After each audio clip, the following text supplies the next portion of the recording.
A Câmara dos Deputados rejeitou por 262 votos a 136 o destaque apresentado pelo PSOL de incluir imposto sobre fortunas acima de 10 milhões de reais na reforma tributária. A sugestão do PSOL previa alíquota de até 1,5% para fortunas acima de 80 milhões. Assim, o imposto sobre grandes fortunas previsto na Constituição Federal continua sem regulamentação. Você quer saber quem votou contra isso e como que foi a votação? A gente te conta agora no Plantão do Meteoro.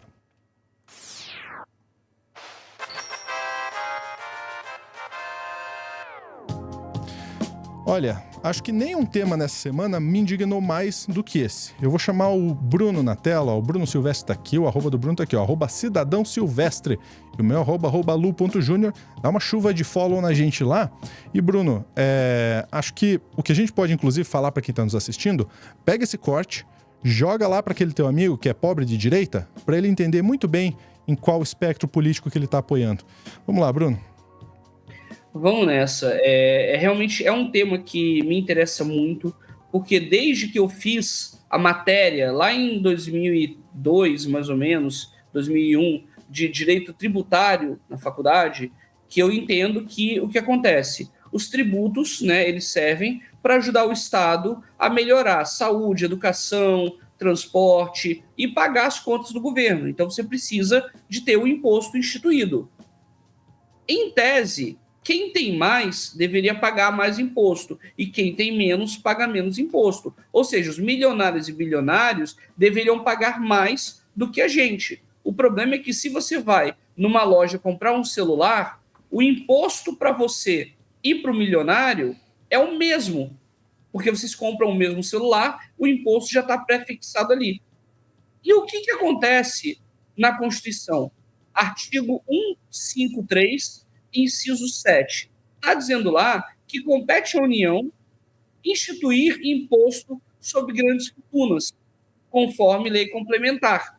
Ou seja, quando foi criada a Constituição, né, foi promulgada em 1988, foi instituído vários tipos de impostos. Por exemplo, todos nós, né, maiores de idade, que temos renda, temos que declarar o imposto de renda.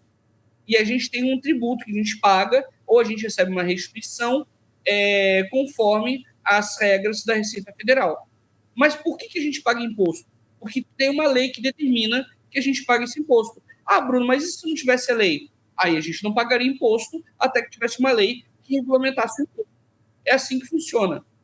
No caso das grandes fortunas, está na Constituição que o imposto ele será cobrado nos termos da lei complementar. Quem estabelece a lei complementar? O Congresso.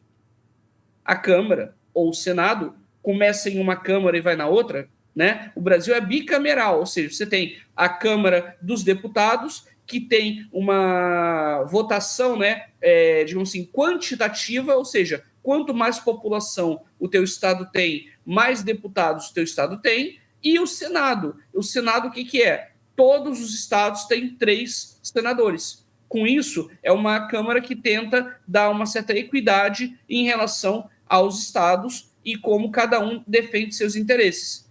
Então, é assim que se forma o sistema bicameral brasileiro. O problema é que o nosso Congresso, e aí eu vou dizer que o nosso Congresso está imprestável. E por que imprestável? Porque ele não está se prestando a fazer o seu serviço. Qual é a obrigação do Congresso? Legislar. Onde é que está a obrigação do Congresso em legislar sobre grandes fortunas? No artigo 153, inciso 7 da Constituição Federal. É isso. Então, o Congresso não está fazendo o seu trabalho.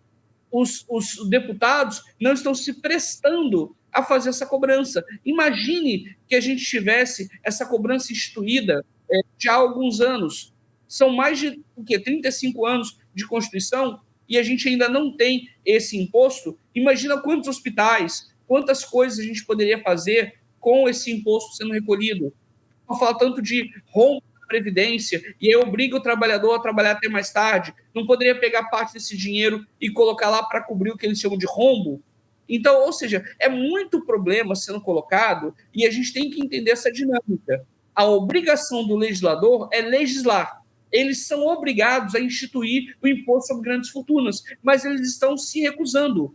Isso é um absurdo, não só jurídico, mas um absurdo para um Estado brasileiro e um absurdo para a Constituição, porque a Constituição ela mandou o Congresso fazer. Então não é uma questão de eu não quero. Não, tem que fazer.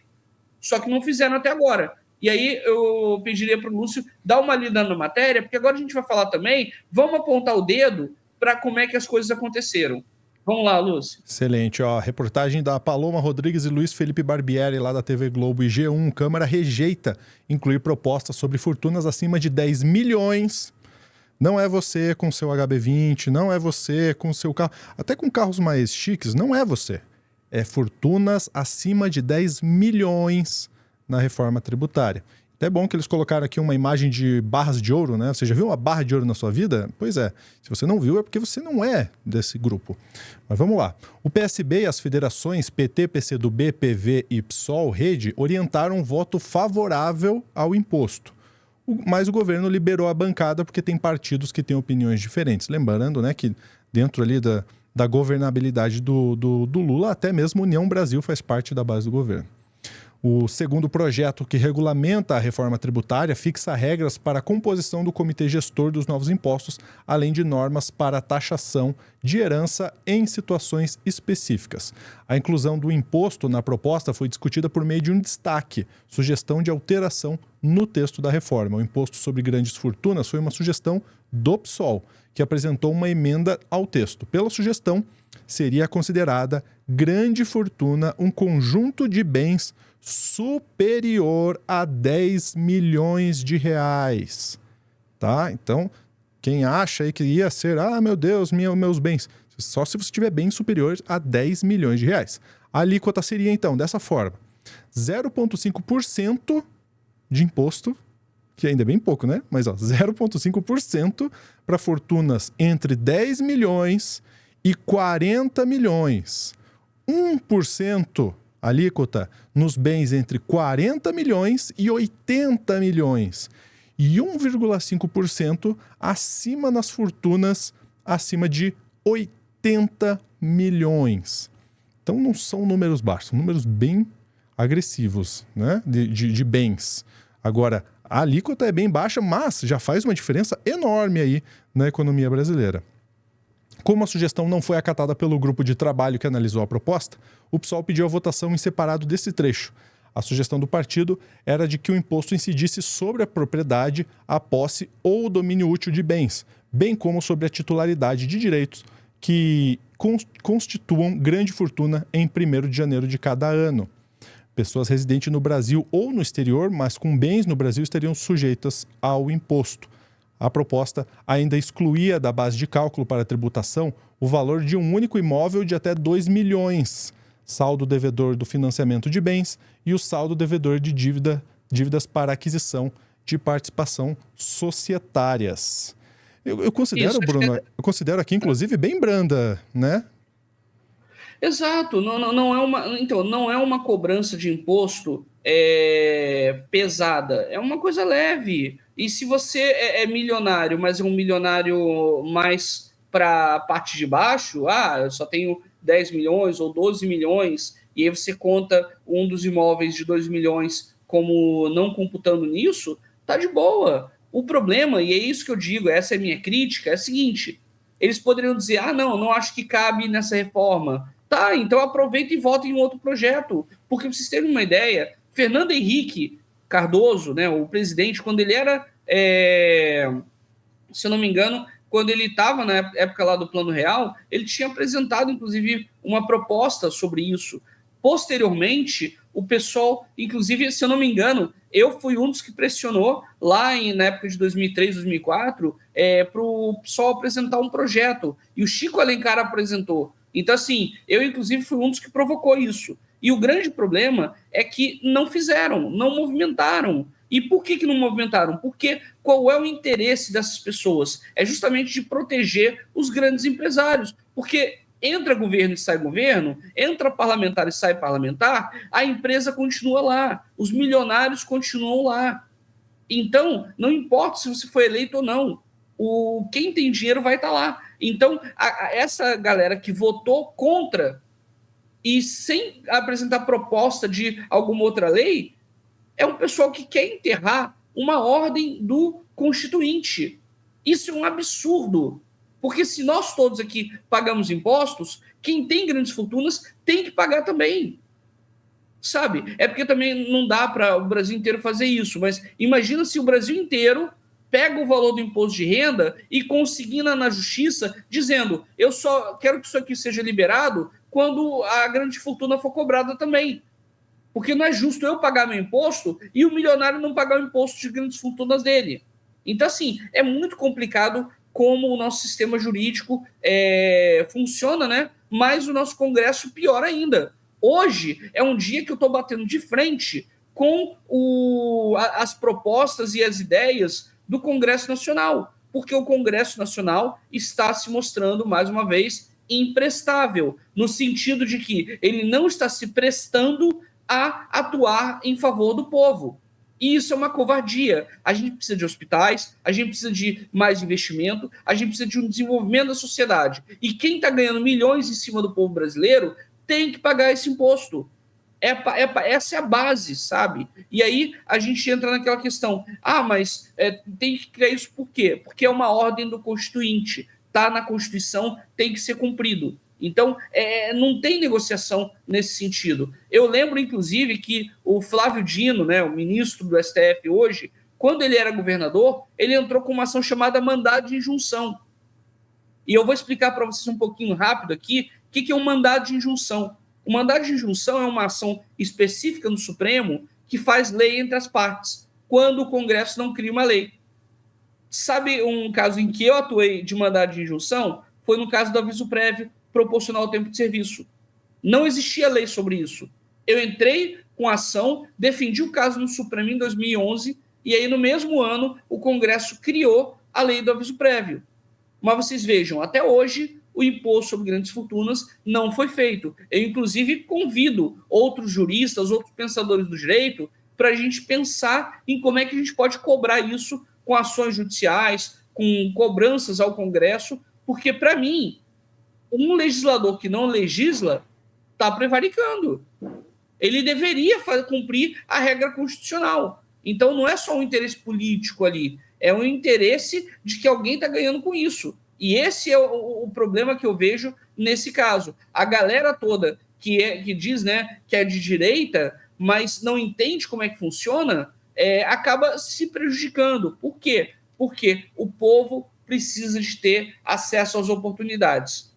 O imposto não ser pago pelos ricos quer dizer menos acesso para o pobre, seja no Hospital do Câncer, seja numa emergência, seja numa escola para o filho, seja em um grupo de desenvolvimento social ou de diminuição das desigualdades entre os estados. É por isso que a gente gera o preconceito.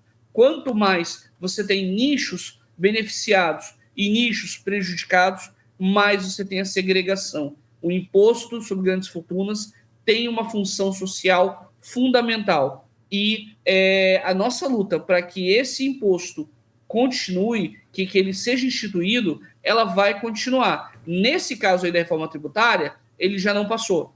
Mas a gente agora tem que cobrar essa galera, porque esses 162 são pessoas que votaram contra o povo e a favor dos milionários. Então isso tem que ficar registrado e procure saber se o seu candidato votou em favor, né, dos empresários ou ainda se ele votou a favor do povo. Então é essa última dica que fica. Perfeito, Bruno, perfeito. Para aquelas pessoas que estão recebendo esse vídeo que não são de esquerda ou que se consideram de direita e que falam assim, imposto é roubo. Eu sei por que você fala isso, porque você acha que paga muito imposto. Sabe quem não está pagando nada? Quem tem mais de 10 milhões em bens. Pois é, a gente poderia cobrar dessa galera para diminuir o nosso imposto, que a gente pagaria menos, né? Mas sabe quem que votou a favor de não cobrar essa galera? A direita. Pois é, dá uma olhada na votação do Senado, da Câmara dos Deputados, aliás, para você ver quem que votou para não ter esse imposto na reforma tributária. Reforma tributária que a ideia é para melhorar, né, toda a tributação nacional. Então dá uma olhadinha. Você acha que imposto é roubo? Pois é, tem gente que não está pagando, mas que se pagasse, diminuiria todo o imposto da galera aqui. E tem outra. Você que tem um carro popular, ou você que tem um carro de 200 mil, não importa, você não entra nesse grupo. É só quem tem bens acima de 10 milhões. E pagaria o quê? 0,5% só. Quem tem de 10 a 40 ia pagar 1, de 40 a 80, 1,5. É pouco a porcentagem deles, mas ia fazer uma diferença enorme na economia nacional.